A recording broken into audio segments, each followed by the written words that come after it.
sebelumnya terima kasih kesempatan waktunya seperti yang disampaikan sebelumnya.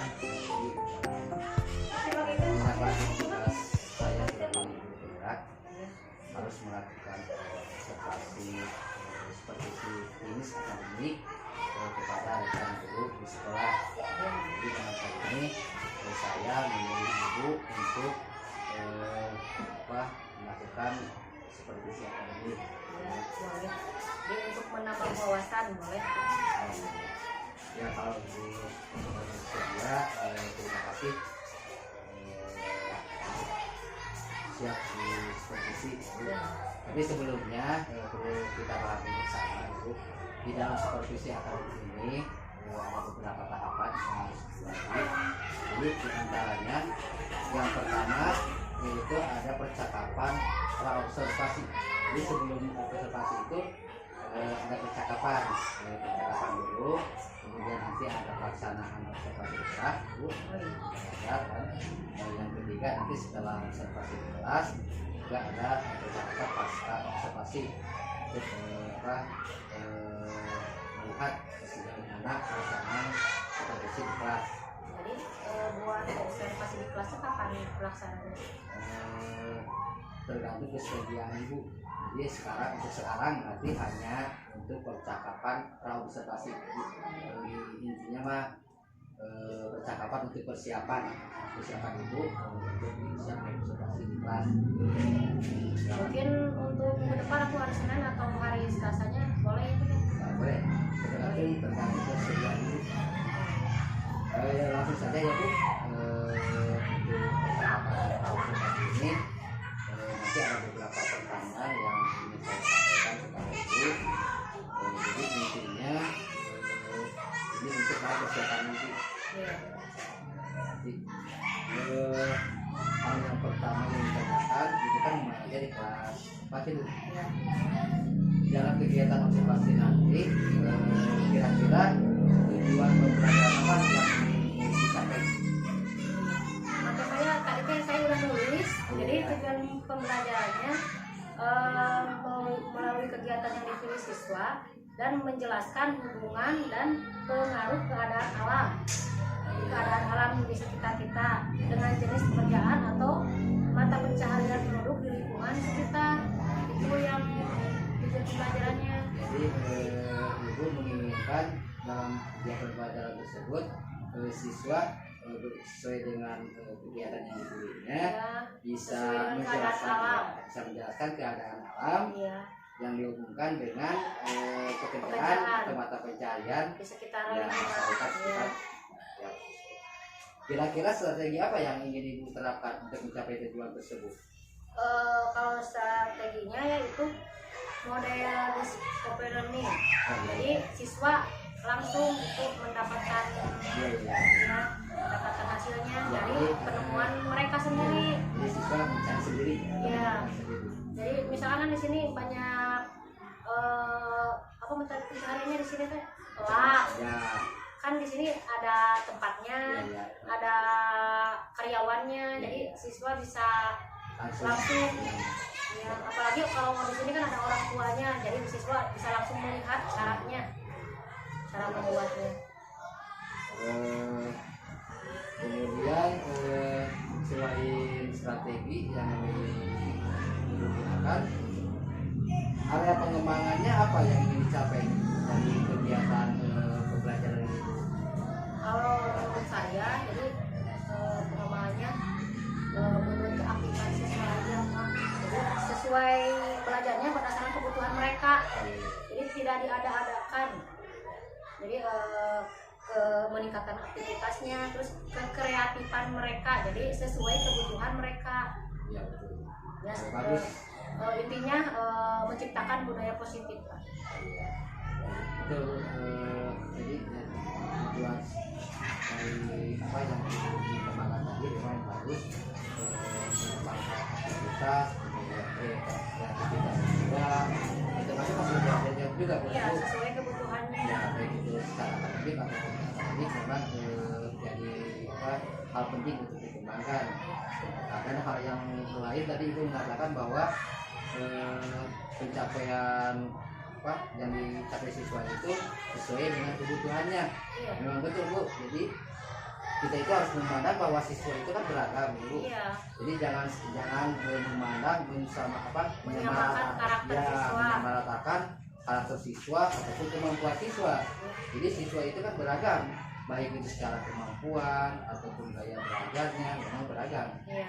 Jadi kita juga sebagai guru ya cara untuk membelajarkan mereka itu jangan disamaratakan, harus beragam sesuai dengan. Maaf ya Pak, soalnya kan di kelas tuh ada yang pintar, ada yang kurang. Ya, kan betul, kalau betul. misalkan disamakan kan belum tentu bisa menerima Ya, anaknya. betul memang. Jadi kalau tingkat kemampuan siswa itu kan kalau secara keilmuan ya Bu, Iya. itu yang dinamakan dengan profil belajar. Iya. Jadi siswa itu kan ada yang memiliki kemampuan rendah, sedang, ataupun ada kemampuan yang lebih. Nah, Iya. jadi tidak bisa disamaratakan.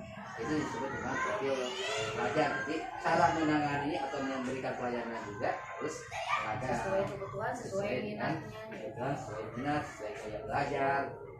Jadi kadang-kadang ini kalau gaya belajar ya Bu, kalau gaya belajar itu kan kadang-kadang siswa itu bisa memahami suatu materi itu ada yang dengan cara mengamati, ya, baik itu melihat gambar ataupun melihat poster ataupun membaca teks.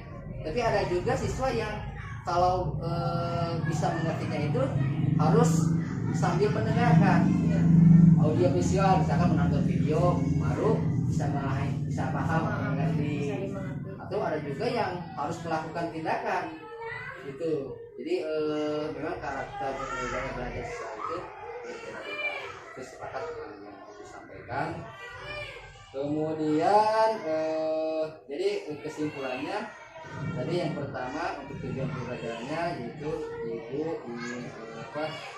jadi melalui kegiatan siswa yang dipilihnya siswa yang kebutuhannya siswa dapat menjelaskan antara hubungan keadaan dalam dengan jenis pekerjaan atau melakukan pekerjaan yang masyarakat di lingkungannya. Kemudian area yang dikembangkan tadi yaitu ada aktivitas, kreativitas dan juga hasil belajarnya sesuai dengan kebutuhan menciptakan untuk menciptakan pengembangan karakter dengan sikap budaya. Kemudian strateginya tadi menggunakan discovery menemukan sendiri. Jadi belajar menemukan sendiri ide dan juga pemahamannya. Juga ada sebenarnya tadi belajar tips sudah jelas. Mungkin untuk catatan dari saya Bu, di sini catatan untuk Ibu dari saya selaku profesor. Jadi dalam menerapkan pembelajaran yang berpihak pada murid, memang hal pertama yang perlu kita pahami adalah memahami kondisi latar belakang murid yang beragam. Jadi latar belakang murid yang beragam termasuk kebutuhan belajarnya pun beragam.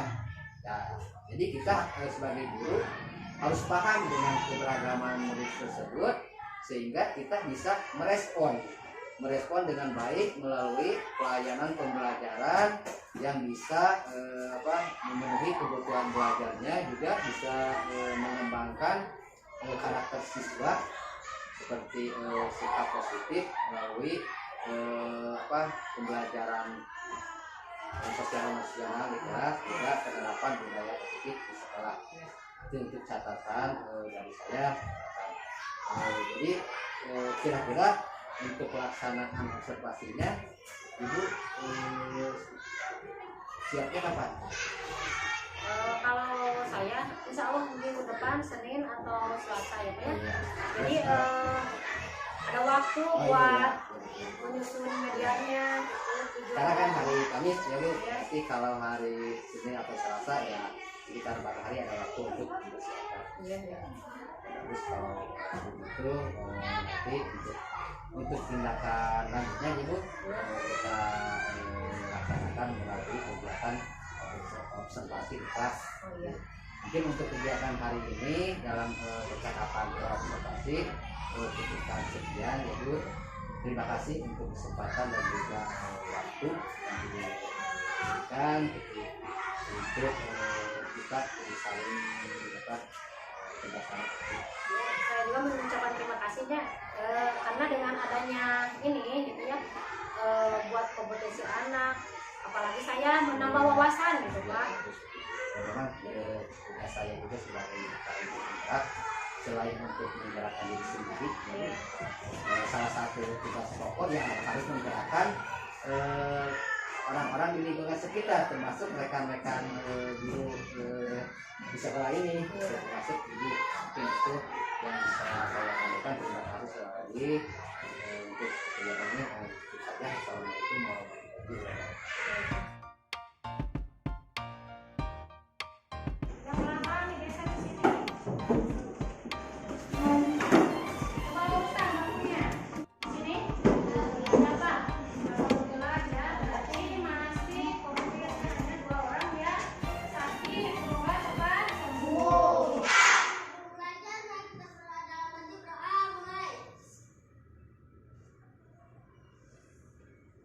Berdoa selesai.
Belajar mata pelajaran IPS mengenai mata pencaharian penduduk berdasarkan tempat tinggalnya. Apakah anak-anak sudah siap? Sudah siap? Yuk kita belajar bersama-sama. Anak-anak, perlu kita ketahui bahwa setiap daerah tempat tinggal memiliki lingkungan dan sumber daya yang berbeda-beda.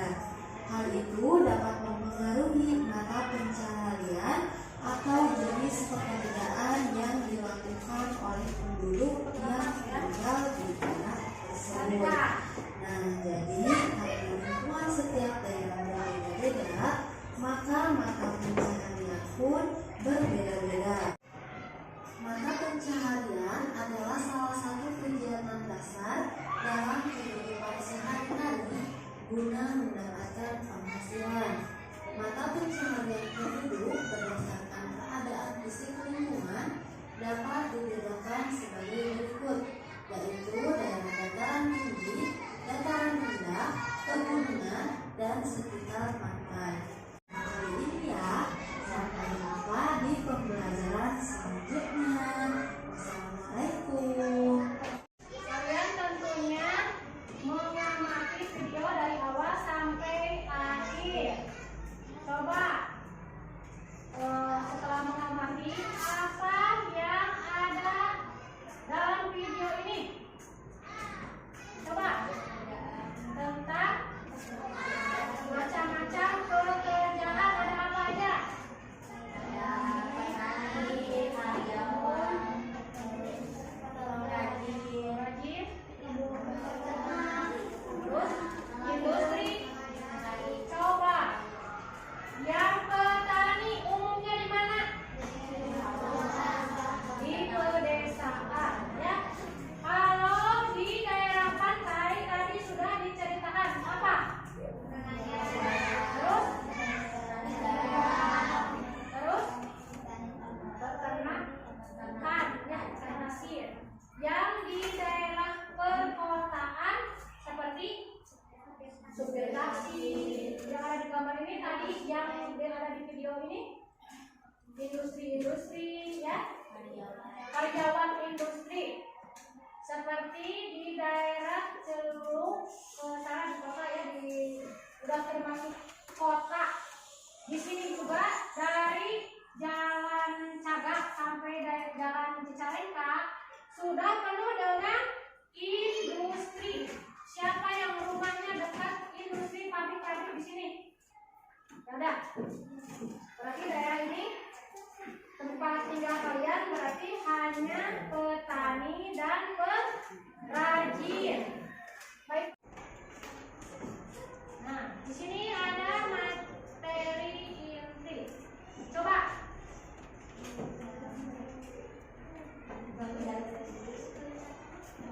Coba kalian dibuka di bukunya. Buka.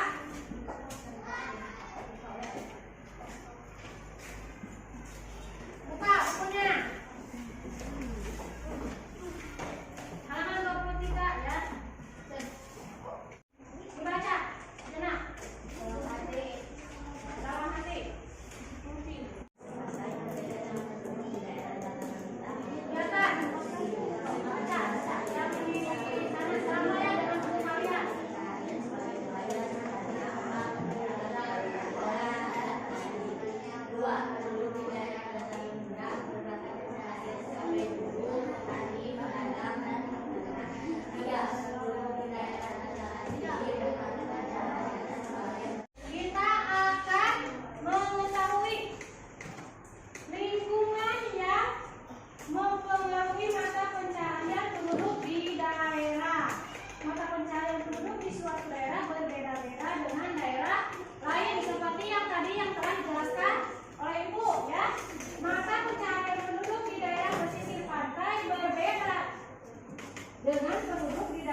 lagi bahagia di mana? Sedangkan mata kalian ingat-ingat di mana kalian pernah menikmati hal yang sangat bahagia, hal yang paling bahagia kalian rasakan selama 1 bulan ke belakang.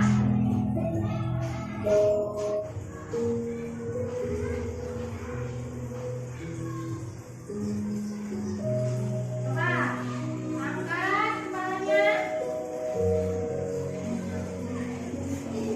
Tarik nafas sampai hitungan 10. Lalu ibu ke atas tangannya, kalian dikebawahkan, berarti nafasnya di buang. Jangan ditelan. Coba 1. Kalau tangan ke atas berarti nafasnya di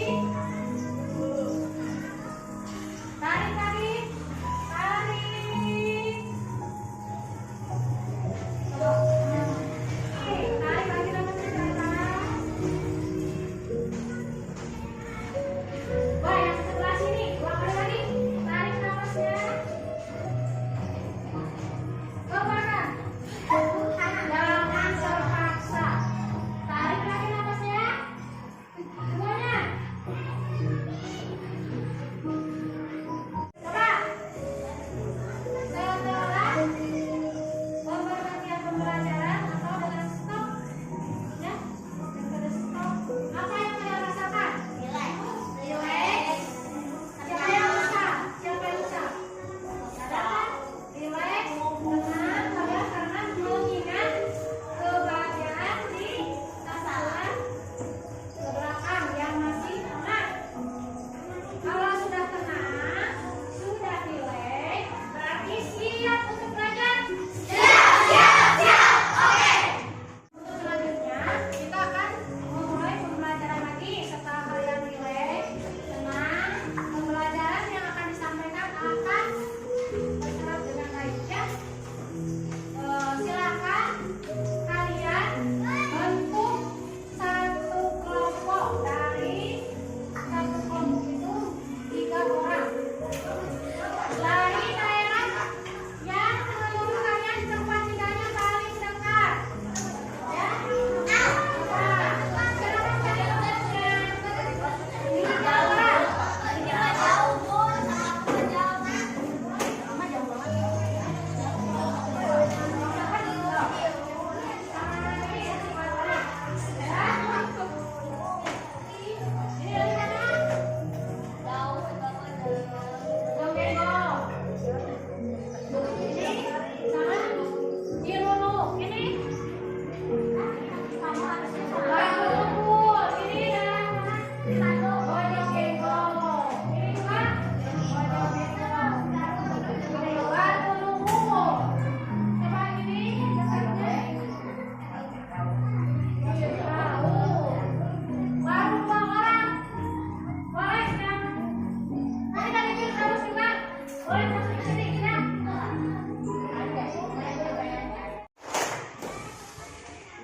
Jadi, kalian setelah membentuk kelompok dengan mengamati keadaan lingkungan di tempat tinggal kalian, apakah lingkungan kota, pedesaan, pesisir, atau pegunungan, kalian silakan berdiskusi dan amatilah pula penduduk di lingkungan kalian, ya. Perhatikan, amati. Oh, jadi penduduk yang di lingkungan aku itu maksudnya perkotaan, pedesaan, apa pantai, pesisir. Setelah itu, kalian membuat laporan berdasarkan hasil pengamatan yang diisi di LKPD ini, ya. Kalian isi, terus laporannya nanti dikumpulkan.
mata pencaharian penduduk di suatu daerah.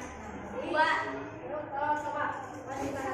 Mengapa penduduk di desa dan di kota memiliki mata pencaharian yang berbeda?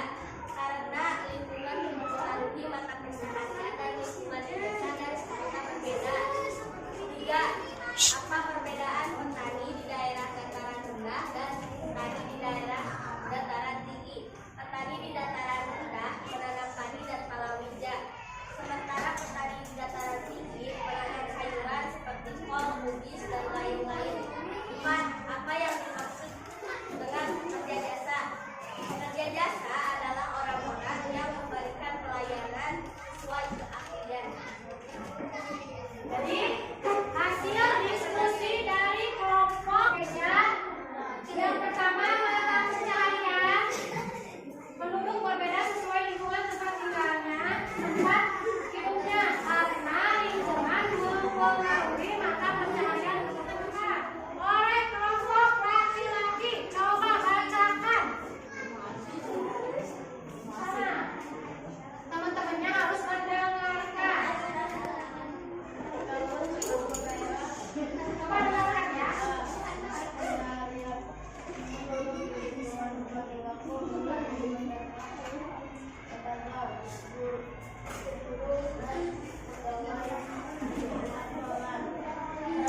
Assalamualaikum warahmatullahi wabarakatuh.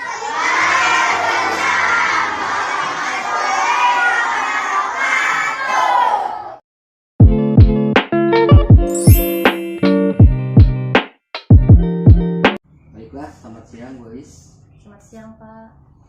Alhamdulillah kita bisa diskusi lagi, bisa ngobrol lagi. Setelah tadi kita melaksanakan serangkaian kegiatan observasi di kelas yang Ibu lakukan, dan juga mengikuti dari awal sampai akhir proses pembelajaran tersebut. Untuk kegiatan diskusi pasca kegiatan observasi ini, tentunya hal yang pertama adalah topik kita dalam pembicaraan ini, yaitu jadi maksud saya bagaimana saya membantu Ibu untuk bisa merefleksi, mengevaluasi tindakan yang Ibu lakukan tadi. Jadi bagaimana saya membantu dari kegiatan diskusi ini ya Bu, ya kira-kira yang Ibu harapkan tujuannya untuk apa? Alhamdulillah ya, memperoleh gambaran Pak dari hasil tindakan yang telah dilakukan pada observasi pembelajaran yang tadi, baik untuk hal yang sudah baik ataupun yang harus diperbaiki. Maksud saya ya, untuk pembelajaran itu saya belum merasa baik Pak, jadi perlu perbaikan lagi, makanya saya perlu bimbingan untuk selanjutnya dari Bapak. Oh baik Bu. Jadi tujuan yang Ibu harapkan agar Ibu memiliki gambaran tentang tindakan yang Ibu lakukan tadi, baik itu yang bersifat sudah baik ataupun hal yang perlu diperbaiki lagi. Karena saya masih merasa perlu diperbaiki gitu. Ya, proses itu supaya lebih baik lagi ke depannya. Nah, hal yang pertama yang saya tanyakan, refleksi Ibu bagaimana sih kegiatan tadi saat observasi? Alhamdulillah Pak ya, sebelum ada observasi saya merasa deg-degan gitu. Apakah saya bisa atau tidak, tapi alhamdulillah setelah observasi yang telah saya lakukan, saya merasa senang, terus sekaligus merasa lega meskipun ada deg-degannya gitu. Tapi meskipun begitu saya tetap semangat karena saya mendapat bimbingan dan support dari Bapak untuk memotivasi hal tersebut. Setelah ada bimbingan dari Bapak, saya merasa tertantang dan semangat untuk melaksanakannya. Walaupun secara pelajaran saya merasa belum maksimal gitu Pak, walaupun belum maksimal tapi saya merasa tertantang dan mau melaksanakannya ya. Alhamdulillah menjadi kebanggaan bagi diri saya, menambah wawasan saya, terus memberikan pembelajaran dan pengalaman berharga bagi diri saya, dan bagi saya untuk mengasah dan mengoptimalisasi potensinya. Saya gimana ya, maksudnya terus ingin mengembangkan serta mampu meningkatkan pembelajaran tersebut. Jadi saya ingin bimbingannya terus dari Bapak supaya saya bisa mempelajarkan pembelajaran yang berpihak pada murid. Bagus Bu, memang itu harapan saya bisa memotivasi Ibu untuk bisa mengembangkan potensi yang Ibu miliki, terutama untuk kegiatan pembelajaran yang berdampak pada murid, juga bisa membantu dalam pengembangan karakter murid. Soalnya kan Pak di kelas itu kan karakter anak berbeda-beda, jadi emang perlu kerjasama antara saya dengan rekan guru lain gitu. Jadi secara apa maksudnya, belajar murid itu kan beragam, jadi menumbuhkan karakter peserta didik gitu. Menurut terima kasih untuk refleksi kegiatan observasi tadi ya Bu. Jadi saya sudah tahu, sudah paham apa yang Ibu rasakan, apa yang Ibu alami, kemudian apa yang juga Ibu petik dari kegiatan tersebut. Selanjutnya kira-kira untuk tindak lanjutnya Ibu akan seperti apa kegiatan ini? Kalau tindak lanjut ya, saya ingin merefleksi semua yang telah dilakukan dari hasil analisis catatan, terus kegiatannya agar semua tindakan itu ada gambarannya. Gitu. Terus untuk kedepannya mungkin saya setelah melakukan tindak lanjut ini akan merefleksi lagi di rumah paling gitu Pak. Dianalisis lagi mana yang harus diperbaiki dan mana yang sudah bagus gitu, sudah baik menurut saya itu pun. Ya apa-apa Bu. Jadi memang angka baiknya Ibu merefleksi sendiri apa yang Ibu lakukan, apa yang Ibu tadi perbuat dalam kegiatan pembelajaran, bisa direnungkan kembali, direfleksi sendiri di rumah. Misalkan nanti kalau ada hal-hal yang sifatnya misalkan dibutuhkan lagi bantuan atau didiskusikan lagi, silakan saja Ibu, jangan sungkan-sungkan hubungi saya. Kalau memang saya bisa bantu ya bisa bantu, kalau misalkan tidak ada ya mohon maaf ya Bu, kan kita sama-sama punya kesibukan ya Bu. Mudah-mudahan lah apa yang inginkan kita bisa kolaborasi, bisa kerjasama ya Bu. Ya pasti saya kan merefleksi lagi di rumah supaya perencanaan perbaikannya lebih matang gitu Pak. Apalagi Bapak kan sudah berpengalaman di guru penggerak ya, gitu. Alhamdulillah kalau saya juga bisa membantu Ibu itu ikut senang ya Bu. Mungkin untuk kegiatan pasca observasi ini sudah jelas tadi bagaimana perasaan Ibu, bagaimana harapan Ibu, kemudian tindak lanjut ke depannya juga sudah Ibu sampaikan. Mungkin tutup saja ya Bu kegiatan diskusi ini. Terima kasih atas semuanya. Assalamualaikum warahmatullahi wabarakatuh. Waalaikumsalam.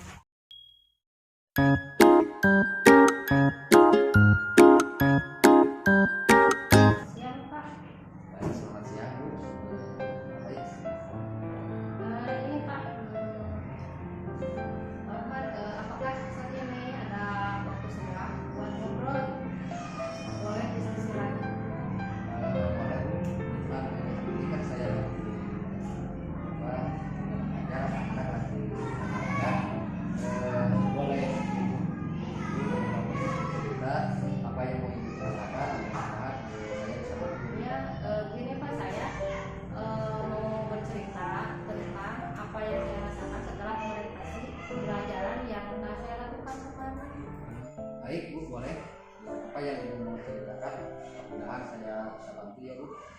Ya Pak, terima kasih. Begini Pak, setelah saya merefleksi pembelajaran yang telah saya lakukan, saya merasa murid-murid ini walaupun sudah ada peningkatan, namun dalam pembelajaran masih minat dan partisipasinya dirasa masih kurang Pak. Misalnya keaktifannya perlu dikembangkan lagi begitu. Selain itu kira-kira masih ada 40%-an murid yang belum mampu, menurut saya itu juga mencapai pembelajarannya.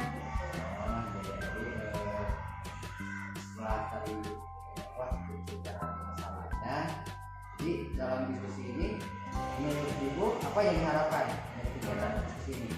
Harapannya apa sih? Sebenarnya kalau berdasarkan apa ya maksudnya hasil refleksi yang saya lakukan, hal yang menyebabkan murid-murid mengalami masalah ini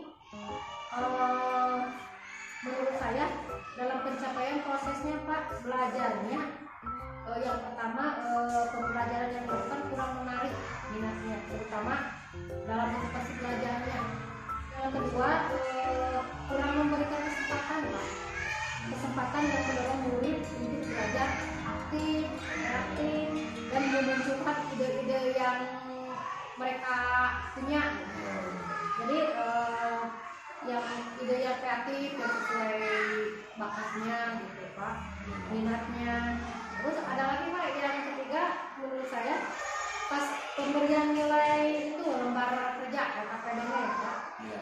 Penilaiannya kurang memperhatikan murid kalau menurut saya. Jadi setelah kemampuan ya Bu? Iya, kalau menurut saya opininya LKPD-nya sesuai kemampuan Pak, sesuai yang diharapkan. Oh jadi begitu ya, masalah yang dihadapi. Kira-kira apa saja yang menurut ibu yang membuat murid tersebut memperoleh masalah dalam peningkatan pembelajaran? Kira-kira apa sih penyebabnya?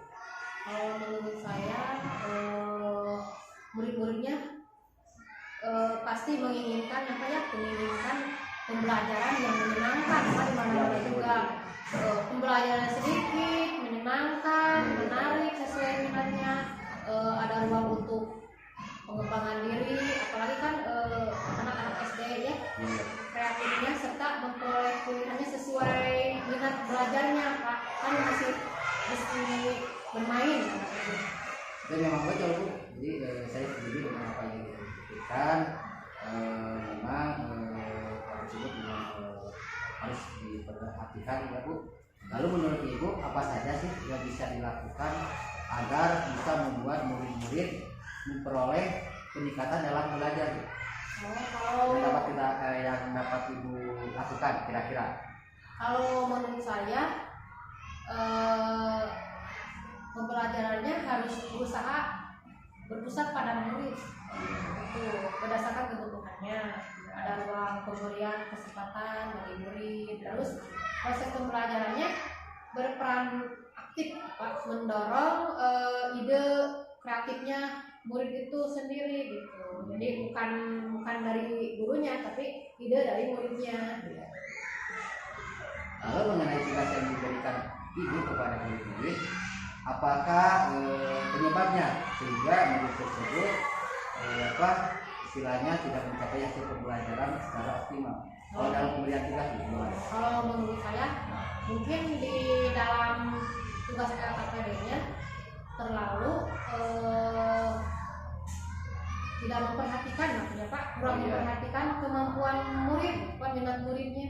Oh ya, jadi disamaratakan ya Bu ya? Iya, jadi kan kemampuan murid itu berbeda-beda. Terus di LKPD sama gitu. Kemungkinan itu. Kalau boleh tahu, Ibu biasanya menggunakan sumber belajarnya itu apa saja Bu dalam pembelajaran di kelas? Kalau saya sih biasanya menggunakan berbagai sumber, bisa bergantian, kadang dari internet, kadang dari koran, kadang dari buku. Yang penting bisa bikin belajar gitu. Nah, pertanyaannya apakah sumber tersebut disukai atau membantu semua murid tidak? Saya pikir sumber yang diminati dan dibutuhkan bermacam-macam Pak. Sebagai kebutuhan dan cara pembelajarannya beraneka ragam. Karakteristiknya juga. Iya, mungkin saya juga perlu memperhatikan tentang data kebutuhan belajarnya. Karena kalau tidak memperhatikan dan tidak mempersiapkan strategi pembelajarannya, penilaiannya tidak mungkin tepat gitu. Serta kondisi dan kebutuhan belajarnya pada murid akan berkurang, Pak, menurut saya. Nah, betul sekali Ibu, betul apa yang disampaikan. Saya sangat yakin sekali dengan Ibu. Bila Ibu bisa menggunakan pemetaan kondisi murid Ibu dalam menentukan strategi dan penilaian pembelajaran murid, pasti akan membuat murid-murid Ibu itu akan memperoleh peningkatan baik dari segi aktivitas, kemudian hasil belajarnya juga, sehingga akan efektif sesuai dengan kondisi data kebutuhan belajar para murid. Nah, kemudian jadi sekarang nih, apa rencana Ibu untuk menyelesaikan masalah murid ini? Rencana saya yang pertama saya lakukan yang jelas pengumpulan data ya Pak ya, untuk kebutuhan belajar muridnya. Itu kan harus seakurat mungkin, karena melakukan pemetaan pembelajaran, terus kemudian maksudnya pembelajaran yang berdasarkan profil, minat, gaya belajarnya, terus merancang pembelajaran dan strategi yang tepat, yang memberikan ruang mendorong inovatif dan kreatif anak, terus mendorong ide, kemudian memberikan pilihan tugas dan LKPD yang sesuai dan dipilih dengan kemampuan murid itu sendiri. Oh iya, itu bagus sekali Bu. Bicara Ibu itu kalau saya di penjelasan ya Bu, artinya jadi apa yang disampaikan tadi Ibu dapat memahami apa masalah Ibu, apa itu solusi yang terbaik untuk menyelesaikan masalah tersebut berdasarkan hasil pemikiran kemudian ide dari Ibu sendiri betulnya. Jadi apa yang potensi yang Ibu miliki itu betul-betul Ibu bisa menggali juga memanfaatkannya untuk penyelesaian masalah Ibu sendiri.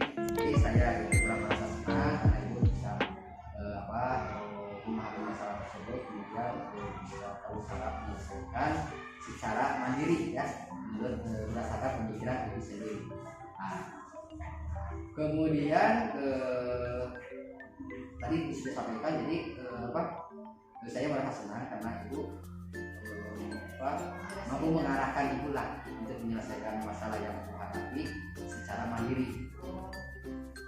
Alhamdulillah ya Pak ya, saya berterima kasih atas kesediaan Bapak dalam mendorong dan mengarahkan saya supaya mencari ide dan solusi masalah saya sendiri gitu Pak. Ya Bu, sama-sama mudah-mudahan semuanya dapat terlaksana dengan baik serta bisa memperoleh hasil yang lebih positif sesuai dengan yang diharapkan. Amin Pak. Amin. Ya, selanjutnya ya Bu, kira-kira apa sih komitmen Ibu terhadap rencana itu?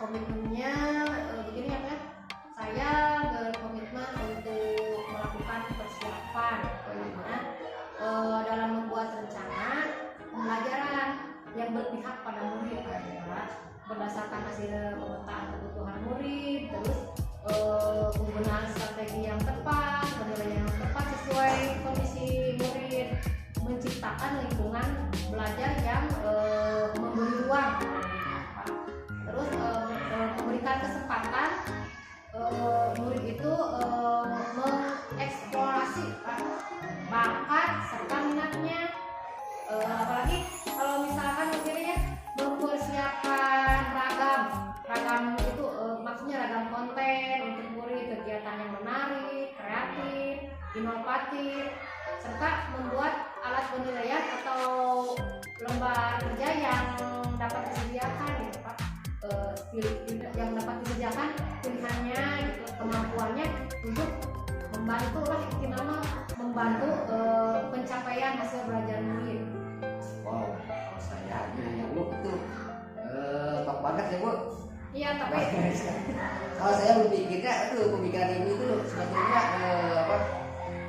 super sekali Bu. ya, mudah-mudahan ya Pak ya ini. Ibu betul-betul memahami bagaimana mengoptimalisasi potensi yang Ibu miliki untuk masalah yang Ibu hadapi. Kalau berdasarkan dari yang disampaikan Ibu betul-betul sangat baik sekali Bu. Saya juga sangat kagum. Memang saya sangat mendukung sekali apa yang menjadi rencana Ibu. Mudah-mudahan semua yang akan Ibu lakukan itu berjalan lancar ya Bu. Mudah-mudahan intinya sesuai harapan lah. Amin Pak, semoga dengan rencana saya ini masih dapat dibantu oleh Bapak, dan saya berterima kasih gitu Pak kepada Bapak. Kalau misalkan saya membantu, saya juga senang ya Bu. Kalau selanjutnya ya Bu, nih tadi kan komitmen sudah. Lalu untuk menjaga komitmen Ibu tersebut serta memudahkan Ibu dalam melaksanakan rencana tersebut, apa yang akan Ibu lakukan dan kira-kira siapa sih orang yang Ibu percaya dapat membantu keberhasilan tindakan Ibu tersebut? Untuk mempermudah rencana saya, tentunya saya akan berkoordinasi Pak dengan guru lain, teman sejawat gitu Pak, karena di sekolah ini kan hanya dengan teman sejawat lah kita dapat bertukar pikiran gitu. Terus sama murid-murid dengan terus agak sebelumnya ya